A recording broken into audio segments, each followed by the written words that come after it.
Jawaban dulu.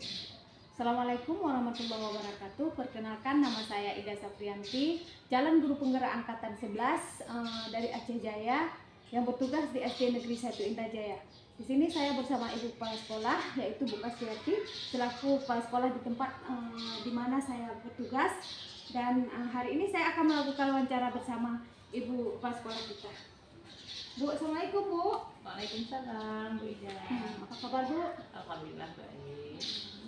Di sini Bu, saya mendapat tugas dari dari Pendidikan Guru Penggerak untuk mewawancarai Ibu terkait mengenai keputusan-keputusan dilema etika yang Ibu ambil selama ini, di mana di tempat Ibu bertugas baik sebelumnya maupun sekarang Bu. Nah, di sini ada beberapa pertanyaan Bu ya yang saya akan tanyakan sama Ibu terkait pengambilan keputusan tersebut. Yang pertama langsung saja Bu ya. Boleh Bu Ida, silahkan. Nah, yang pertama, selama ini bagaimana Ibu dapat mengidentifikasikan kasus dilema etika atau bujukan moral Bu di sekolah Ibu? Untuk mengidentifikasi, yang pertama kita ketahui dulu dilema apa yang sedang terjadi di sekolah. Ada permasalahan apa yang ada di sekolah, kemudian kita mencari informasi-informasi terkait dengan dilema tersebut. Setelah itu baru kita identifikasi permasalahannya supaya nantinya kita dapat mencari solusi yang terbaik sesuai dengan permasalahan itu.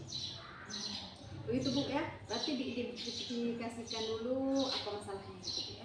Nah, yang kedua, bagaimana Bu Ibu menjalankan pengambilan keputusan di sekolah tersebut untuk kasus-kasus di mana ada dua kepentingan yang sama-sama benar dan mengandung nilai-nilai kebajikan keduanya Bu. Untuk untuk mengambil keputusan tersebut, bagaimana Ibu menjalankan pengalaman tersebut? Untuk mencari solusi dalam suatu permasalahan yang ada di sekolah, tentunya saya tidak bisa memutuskan sendiri. Harus melibatkan guru ataupun juga komite maupun perwakilan orang tua. Jadi setelah diidentifikasi masalahnya, kemudian dibawa di dalam rapat.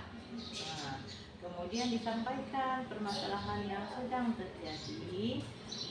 Ketika ada beberapa permasalahan yang bersamaan dan sama-sama mengandung kebaikan, nah keputusan ini tentunya tidak bisa saya putuskan sendiri, harus diputuskan bersama-sama berdasarkan mana yang lebih penting yang harus dilaksanakan untuk saat ini. Berarti Bu harus mengumpulkan dulu guru-gurunya, komitenya juga. Kalau perlu siswanya juga dikumpulkan. Bu, berarti dilibatkan semua yang ada di sekolah Bu ya. Sekolah. Nah, yang ketiga Bu, langkah-langkah seperti apa yang bisa Ibu lakukan selama ini untuk menyelesaikan setiap masalah tersebut? Nah, langkah-langkah yang saya lakukan selama ini yaitu yang pertama seperti yang saya sampaikan tadi, yaitu mempelajari masalah, mencari akar permasalahan itu apa.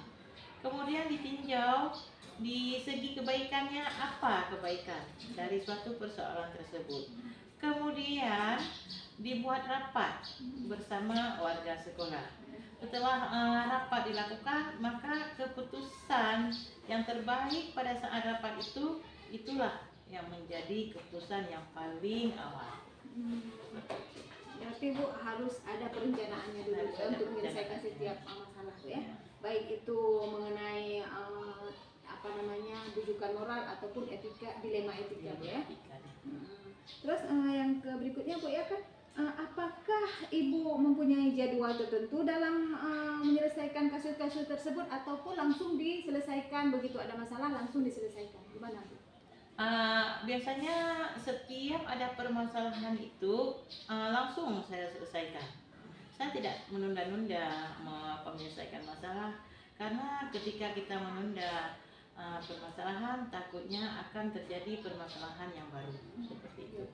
Nah, oleh karena itu ketika ada permasalahan, kita perlu pelajari permasalahannya, kita duduk bermusyawarah, kemudian langsung kita putuskan, kemudian langsung melaksanakan tindak lanjut. Berarti lebih cepat, lebih baik. Lebih cepat, lebih baik. Ya, Bu.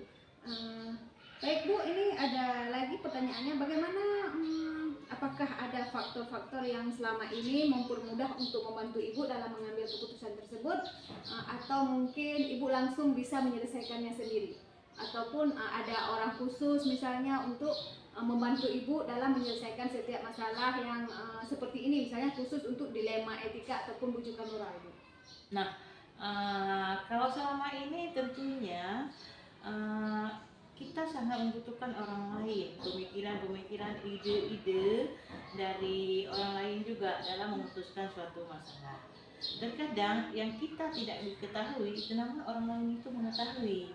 Jadi yang saya lakukan saat ini adalah untuk memutuskan permasalahan itu tidak langsung saya putuskan sendiri. Saya tetap melibatkan mereka-mereka yang berkepentingan dan mengetahui untuk mencari solusi dari permasalahan tersebut.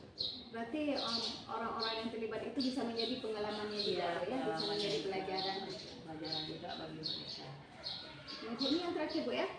Dari semua hal yang telah Ibu sampaikan tadi, pembelajaran apa yang dapat Ibu petik dari pengalaman-pengalaman Ibu dalam menyelesaikan setiap masalah, dilema etika dan rujukan moral? Dari yang saya sampaikan tadi adalah kerjasama itu adalah modal dasar dan modal awal untuk menyelesaikan suatu persoalan. Karena tanpa kerjasama dengan baik, niscaya kita akan bisa membuat keputusan yang terbaik. Oleh karena itu, di dalam memimpin sebuah sekolah itu, alangkah baiknya seorang manajer ataupun seorang kepala sekolah itu untuk selalu bekerja sama dalam setiap pelaksanaan program dan dalam setiap pelaksanaan pengambil kebijakan seperti itu. Gitu Bu ya, berarti kolaborasi itu sangat penting Bu. Sangat penting sekali. Ya Bu, terima kasih untuk jawaban yang Ibu sampaikan. Semoga nantinya bermanfaat bagi saya, dan nanti selesai kita perbincangan ini, saya bisa mengambil hikmah dari apapun yang Ibu sampaikan, bisa menjadi pelajaran juga bagi saya, bisa menjadi pengalaman juga, dan nanti kalau misalnya sudah di saat saya ada kesempatan untuk menyelesaikan masalah yang seperti ini, saya bisa mengambil contoh dari apa yang Ibu sampaikan. Terima kasih Bu atas waktunya. Saya hanya sampai di sini saja. Terima kasih untuk semua yang sudah Ibu berikan jawabannya, dan insya Allah akan bermanfaat selalu Bu. Terima kasih juga untuk Bu Ida, semangat selalu, semoga sukses menjadi guru penggerak dan bermanfaat untuk semuanya. Demikianlah pembicaraan kami bersama Ibu Kasriati selaku kepala sekolah saya. Semoga bermanfaat. Saya akhiri. Assalamualaikum warahmatullahi wabarakatuh. Salam guru penggerak.